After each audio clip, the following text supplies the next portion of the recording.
This is Byron Lazine and Nicole White, and you are tuned into episode 259 of The Real Word. Word is up. Nicole White. Here we are. This one is interesting. You brought this to my attention. It was just out today. It's a So lot. very timely of you. Yeah, it's a lot. It's a big article too. We don't usually do super lengthy ones, but this is a good one. Inman did a A lot nice of job. charts. If you're following the hot sheet, you know I definitely love my charts. I mean, Nicole, have you been watching the hot sheet at all? Because I'm going like heavy on the daily charts. We have a daily download. I love your charts. I love your hot sheet. I watch it every morning at 9:30.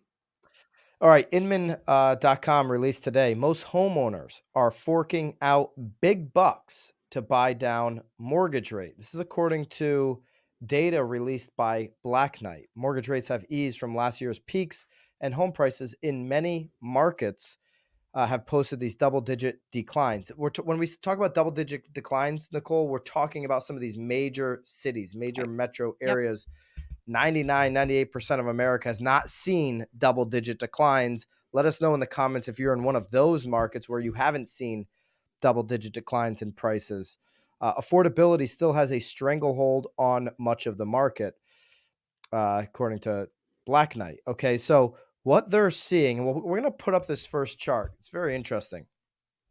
Borrowers are spending more money to buy down mortgage rates. So the blue line is the average dollar buy down. The green line is average points paid. Okay, so you can see that it really spiked in, I don't know what that is, It looks about like July, it looks like September. September. Yeah, it looks like September was the highest. So in September, you saw almost $7,000 of an average dollar buy down. And of course, right before September, and that might be like August. It could be August. If you put a ruler to that, I think the downside is in September. You carry a ruler? No, I've got this little pen right Well, you here. could do a piece of paper. I do mean, it a on my ruler is screen. Yeah, quite random, so but the spike's probably in August, according to this chart. yeah. And that would make sense. July, August, we saw interest rates go up over 7%. And so for those buyers that were like, I'm committed, I'm buying a Yeah. house. Or they started getting into it, like, and committed to buying, and the rates went up. And then the rates went up and they weren't locked. Great point. They're like, okay, I want to buy this rate down. I want to make my payment more affordable. You saw almost $7,000. Today, the average dollar buy down as of January 21st, 2023 is $4,300. The average points paid is down from that spike of 2 to 1.25. If we look back in, 2021, let's say early 2021, both of these numbers were really low. Even the beginning of 2022, they started to tick up, but they were very low. Okay, so Nicole, why does it make sense for someone right now to buy down the mortgage rate, and will we see this continue throughout the rest of the year? I think for many, if they have cash, again, some people have some additional cash.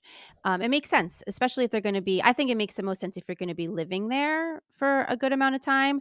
I do think it's. You want to say something? What is it? No, I was going to say, would you advise people to do this? I don't. Again, I'm not a mortgage person, so let's be very clear there. I would definitely advise people to look at the option of that. I mean, I'm even having some of my clients reevaluate whether it's worth putting 10% down over 5%, just for a down payment right now too, just depending on what their affordability is as well. So I do think I think if it's a long-term move, if they're there long enough, it makes sense, because it does take a little bit of time for it to actually pay off. I think that the only reason that I think I or a mortgage person would maybe tell someone not to do it is if we're feeling like we're confident that the rates are going to decline well below what they're able to buy it down to. But again, I like when my buyers keep money in their pocket. I'd rather them buy a house that they can afford monthly instead of having to buy down, because I like when my buyers can have some cash in their Yeah, I pocket. can have a buffer for things that happen. We know Yeah, things let's happen, buy a especially couch. You want to buy even if you just want to buy a flipping mirror these days, it costs money. So let's or let's be real here. A lot of the inventory that is on the market, we're still in a low inventory For environment. sure. We're not at 2021, 2022 levels, Yeah. but when you look at the 5 years prior, we're well below any pre-pandemic levels of inventory. And the houses that are coming on the market, Nicole, let's be honest here. There are some sellers cashing in on the opportunity. A lot of the homes coming on the market are complete dog crap. These are It's homes that need yeah. 20 years worth of love and care because nobody's done anything to them. Yeah. It's funny, I was just talking to an investor. We were texting yesterday. He's actually helping me. He's a wholesaler for cabinets too, but again, doesn't even matter. We were just talking about how houses that we're buying now are actually like to then renovate are what we were selling them for, like, even just as short as 4 years ago, and it's just it's Yeah, absolutely bonkers. It's your really hard. 2019 price Yeah. on a completed flip, Yes. going back out to the resale market Yes. is now what you're buying Buying them for, for yeah, an investment and again, property that needs all that's that the work. hardest thing for I feel like investors to wrap their brains around, because 'cause you're like, "What? Why didn't I scoop up all this inventory?" Or, him and I were even talking about, "Why the hell didn't we hold on to more of our houses?" I mean, the individuals that bought these homes in 2016, 17, 18, and they're selling now, they're probably making more money than any of us ever made when we renovated it the first time. So, yeah, it's definitely wild out there to wrap your brain around the Buyers cost. are in a tough spot because if they're out there shopping for a particular house and on Thursday of last week they had they had a particular payment in mind based off of 5.99% on the 30-year fixed. Well, just yesterday, Nicole, it went up to 6.39. It went up almost a half a percent Right. from Friday to Tuesday just this past week. I believe today, probably when this real word goes live, we're going to see an interest rate up over 6.4. So if you were banking on 6% and on a $500,000 house, you're talking about a $200 swing here. And maybe you're now faced with a situation, if you couldn't lock in on Thursday, maybe your lender didn't go lock you in, that you're like, oh, I've got to go, come up with $200 a month I didn't have. Maybe I am buying this rate down. So buyers are in a tough spot. The 30-year fixed rate has a lot more volatility than it once had. And this has been the theme since the middle of last year when the Fed decided to reset the housing market. I expect this to continue throughout the year where you have some good days where we're into the fives, and then you have your days where you're at like 6.5%. It's going to be following closely what happens with job growth and what the federal interest rate does for sure. Right. Um, Nicole, here's another thing that I'm watching closely in this article. Okay. It's down at the bottom. It's the chart that says mortgage payments still eat up more income than at the 2006 peak. And this is why people are going to be buying down rates. Okay. If you look at this number's not good. Okay. Well, So for let's be honest though, because if we're talking about the 2006 peak, those loans were like interest only. I mean, I know, I but I had a condo. My mortgage payment was this is three payments though. hundred. My payment was $300, Byron. $300. Three hundred This is dollars. all right. Mortgage payments still eat up more income than at the 2006 peak. So at 2006 peak, 33.8% of your income went to your mortgage payment, where today it's 34.8%. It was a little bit higher, Yeah. last year. That's not great, Nicole. I mean, in 2021, we see that number was like 20%. That's what, everybody that said don't buy in 2021, you're going to get yourself into trouble. Prices were 40% lower than they are today. They were at a 3% interest rate and they were spending like 25% of their income. Now we're up to 35%. It's not a fantastic number. Now, we'll show that chart Yeah. here. That's according to Black Knight Mortgage Monitor. I'm just saying it's right. I'm Yeah. not, it doesn't make me feel great about, where we're at. I want to see this mortgage rate continue to drop back down. We know that when it goes into the fives, a lot more people can afford homes. We saw that little pop in January, right? Yeah. We also know that, if we can get some more inventory, hopefully that supply will push prices down into a more affordable level. We want that number to get Yeah, down I closer think to I mean, at 30%. least in our market, I think inventory is the number one driving factor at this point. I mean, it's atrocious what some houses are going for just simply because there's nothing else on the market.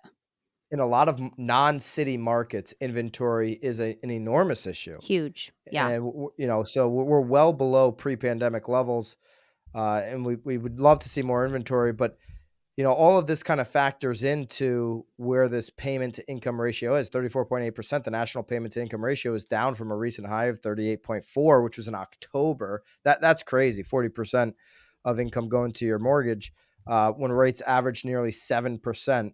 So it remains above the peak in 2006 before the Great Recession. And hopefully we'll see that number come down throughout 2023. Yeah, we'd like to get into a more stable position where buy downs are not the norm. Right. If you can get the seller to do a buy down because you're, in that negotiating position, which we haven't seen, a bunch of that in the median price points. No, for sure. Not even in the high price points at this point. I mean, I feel like there's still some yes, there it's again, at least in our market, it's wild. But again, I mean, I guess that's an interesting strategy though too. Like you're talking about a seller, maybe if you have a listing that is sitting, maybe that's a tactic instead of a price reduction, offer out some money or a Definitely. credit towards buying down your rate. That all of a sudden makes that price a lot more appealing for sure.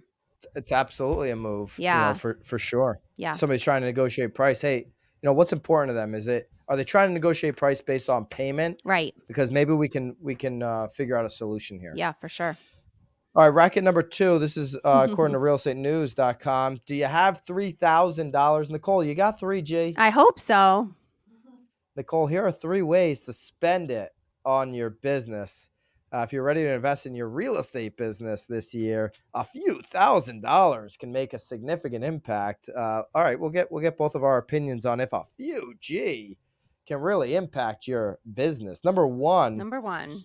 prospecting for new leads. Everybody needs new leads in 2023. Buying leads is expensive, and $3,000 won't get you many.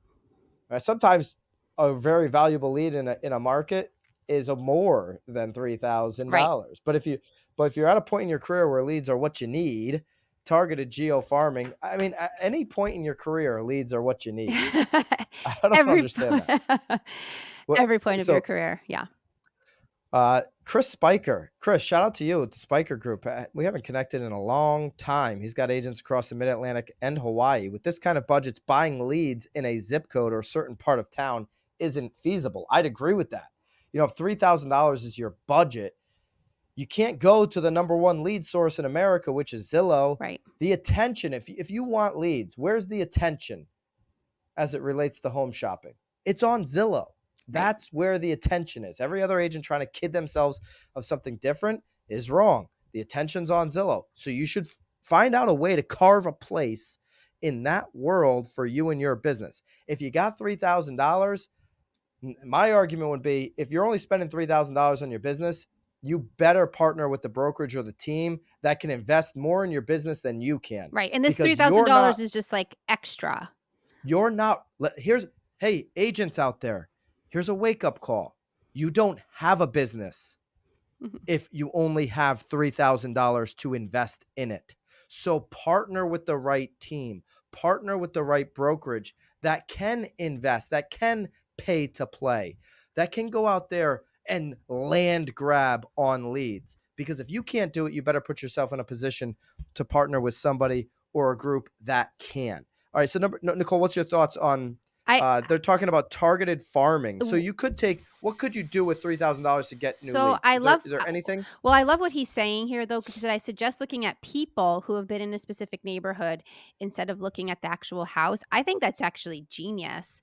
I was even just talking to an agent just recently too, because she farms to to like landlords of condos, like they're non-occupied, so they're renting them to see if they would want to sell. And I said maybe you should be targeting the tenants that are in that unit as well, because maybe they're going to want to buy. So yeah, I mean, I do think that this is valuable here to start spending your money on people, targeting the right people, instead of just like a blanket mailer. I mean, I feel like some people are just sending blanket mailers hoping Yeah, that somebody will at least reach out. a lot of people are going to take their $3,000. They're going to divide it by 6 months. That's $500 a month. $500 a month is going to Mhm. get you like, I don't know, 200 mailers when you factor in paper, Right. mail it, Yep. all this kind of stuff. I mean, you say, oh, well, postage is, whatever it is, 60, I don't even know what it is. So you might get a little bit more if you're putting out some just generic postcard that's not going to make much of an impact. I would argue that your $3,000 is going to get flushed pretty quickly. If I truly only have $3,000 and I'm trying to generate leads, then I'm going to put that into a dialer that's going to give me some type of data, okay, for phone numbers and for expires and for sale by owners. And I'm going to have to apply a bunch of sweat equity into my $3,000. Number two, nurturing relationships with clients. What would you do with $3,000 to nurture relationships? You're asking me? Yeah. Yeah. What would you do with $3,000 to nurture relationships? 3,000 just for nurturing my current clients? I guess I didn't um see, I'm not a huge gift giver. I know that So there's this one says you might choose your best 200 repeat and referral sources. This is the Mike Palin from the Floyd oh, Wickman see, they're team talking in about Naples. parties. I Show them mean, appreciation, right? So holiday pie, connecting face to oh, I face. mean, so that I mean, I'm obviously big into always trying to connect face to face. I do write thank you notes, or at least just like maybe not even a thank you note. I guess it's just kind of like a hey, have you been? Thank you note. I will say I utilize Facebook and Instagram a ton too. Obviously, that's more of a free move, and I don't just like comment. Like I'll drop something in the DM if I notice something in a picture of the family. Yeah, I mean, we throw an appreciation party here at the office. They're wildly successful. People love them, including just people within the town. Because if you're doing, even when we did our Halloween, right, that wasn't a client sort of appreciation. But what was nice there too is we did open it to the community too, so it actually kind of serves both purposes of getting new clients as well as, like this is saying, nurturing old ones. I'm a huge again, I built my business off of open houses. I thought that was great. Would spend the week before handwriting invitations to the neighbors to invite them to come. I always had a really great turnout with the neighbors, and then obviously they were like, "Oh, you invited me," and I was able to then at least get some contact information from them when they came. So I think that's probably a in my mind a great spend in terms of instead of money on like my time. This is assuming you or your team has 200 past clients. Right, I mean, right. so if you're like, "Oh, I don't have the 200 past clients, Right. what can I do?" I'll take a Yeah. different angle on this. What can you do to nurture relationships without past clients? Emily on our team in Connecticut, she has been doing buyer seminars. Emily White, not no relation to Nicole White, Nope. buyer seminars at a town library. So it's a neutral playing field, and she's picking up business doing this, picking up relationships, having follow up coffee conversations where they feel even more comfortable on a one-on-one basis. And I don't even know, there probably is some fee to the library to do that, but it's certainly not going to be No $3,000. way. So if there's something in your community where a lot of people would feel really comfortable, a neutral playing field where people would feel comfortable, I'd go and host the party there. For a small fee. Maybe it's the local coffee shop will let you do this.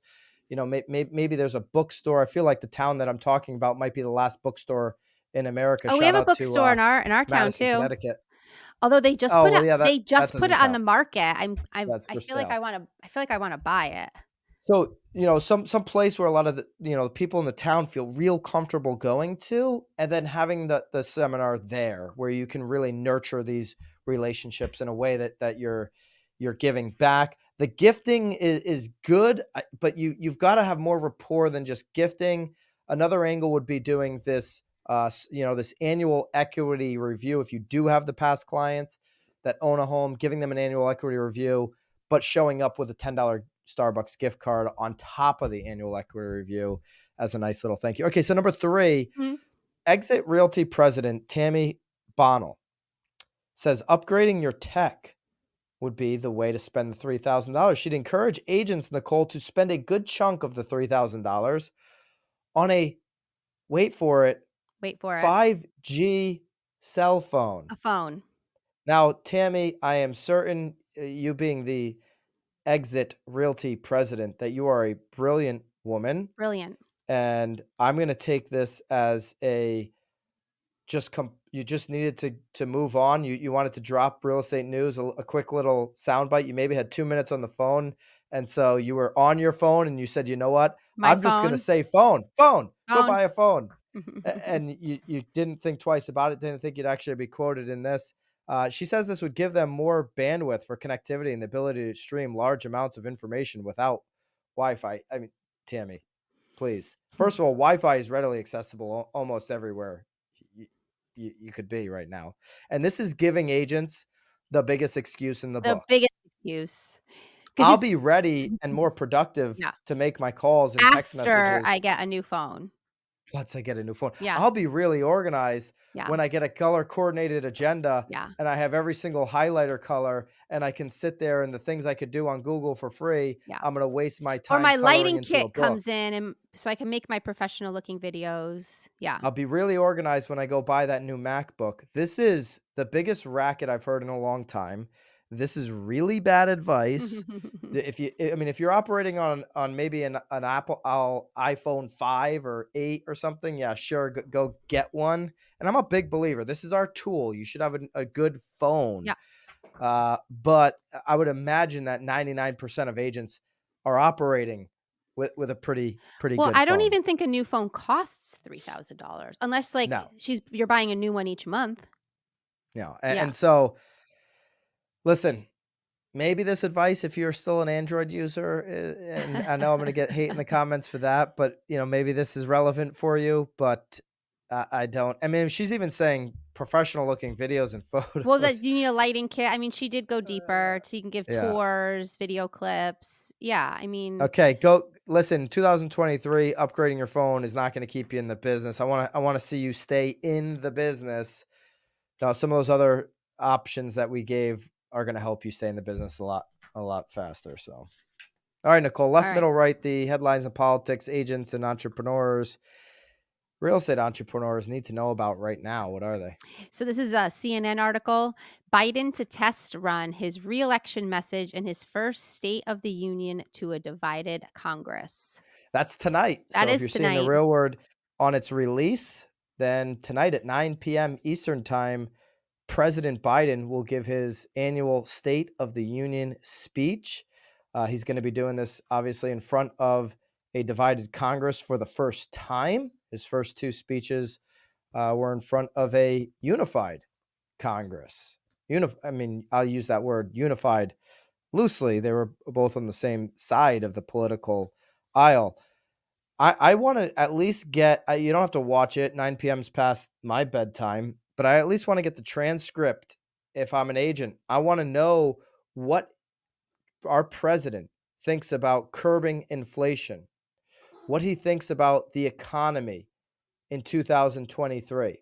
Okay. Is he going to mention housing at all in this talk?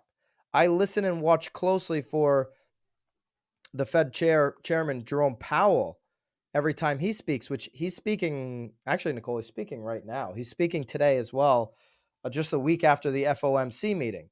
What does he say about housing? What is he saying about inflation? For him to be speaking, and I'm talking Powell now, just a week after that enormous job growth that we saw last week, the unexpected job growth report that we had on Friday, for him to be speaking this soon, I want to know, what does he have to say now?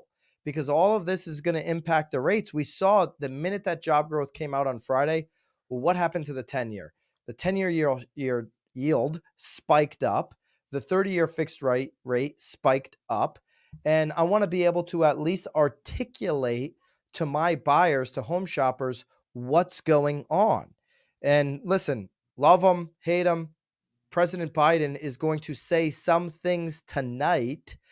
He's going to probably say a whole bunch of political nonsense, but he's going to, somewhere in there, he's going to give some indication about how he feels about the economy. We're in real estate. We're an enormous part of the economy, and we should pay attention to that. So I'd encourage you guys, no matter what, pay attention to those little bits he drops in there about the economy, and certainly everything that Jerome Powell is saying as well. Don't brush them off just because, you don't like something else that he might be pushing. And I'm sure Facebook will be very hot tonight. Even Twitter, right? And by the way, everyone having their comments and Nicole, thank you for that. yeah. If you're an agent, don't engage in that. There's a guy on Twitter who's he's one of prop tech. He's a prop tech guy Mm-hmm. in real estate, and I've been following him for a while. We've been connected, and boy, every single day he's just like commenting to a bunch of political posts. He's in it. And he's like calling people names, and I'm like, can't get out. wow. It's like quicksand. It's Wow. quicksand. I don't want to even engage here. This is crazy. And as an agent, you certainly don't want to do that because your community's watching. And remember, just think about your community. Where did the votes go during the last election? There's probably a large chunk of people, homeowners in your community that are on whatever opposite side of you that you are. And so don't engage tonight would be my advice. All right. Good. Nicole? Yeah. Are you going to be talking about this on the hot sheet tomorrow morning at 9:30? I will be talking about the State of the Union. Good. Well, I State look of the forward Union. to. I'll be talking about, more specifically, tomorrow's hot sheet. I will be talking about Jerome Powell's comments that he makes today. So I'll be talking about both, but definitely Powell's as he speaks in front of the Economic Club of Washington, D.C. today. All right, down below, we've got we've got an AI tools for real estate agents ebook. It's a 38-page ebook. We collabed with Chris Smith. Nicole, you love Chris Smith. Love Chris. I know exactly who he is. We've got that ebook down below. You can download that. It's completely free. It's the best ebook ever created on planet Earth as it relates to AI tools for real estate agents. It may be the only one, but it's certainly the best.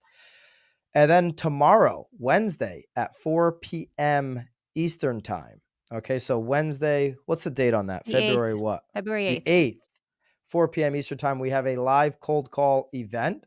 Cold call event number 2. Myself, Tom Toole, Danny Deals, and Jason Posnick is joining us this time from Team Chinati, where we're going to be doing circle prospecting. If you're listening to this after February 8th, just go search in the live tab of BAM YouTube for that. You guys got a lot of live viewers though last time, didn't you? I think it was over 1,000 live viewers I read. We had over 1,000 live viewers, over 1,000 live chat. I know our team had they popped popcorn. There was a whole little extravaganza down here. People were watching, 10 at a time because we had a whole bunch of tags on Instagram of those. But that video went up over 11,000. Tomorrow's video for the circle prospecting is actually linked below, so you can set a reminder for that. Make sure to subscribe to BAM YouTube so you don't miss any of this stuff. Nicole, I'm coming up to Connecticut this week, but excited to see you. I think I'm going to miss you. You may, but we'll see. Which is unfortunate. Very unfortunate. What day are you leaving? I'll be in Connecticut, and I'll be in NYC, and I'll be in Stamford. Until the weekend? I've got a bunch of different places I got to go. Oh, boy. All right.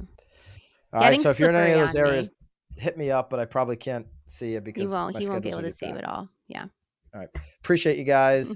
And we'll see you next week on The Real Word. See you guys. Actually, we may not see you, Nicole. Oh, Jesus. Will we see you? You will see me next week. All right. Kayla said she's going to pick me up. All right. Yeah. Hopefully Nicole will be here. It'll be great. It real. See you guys.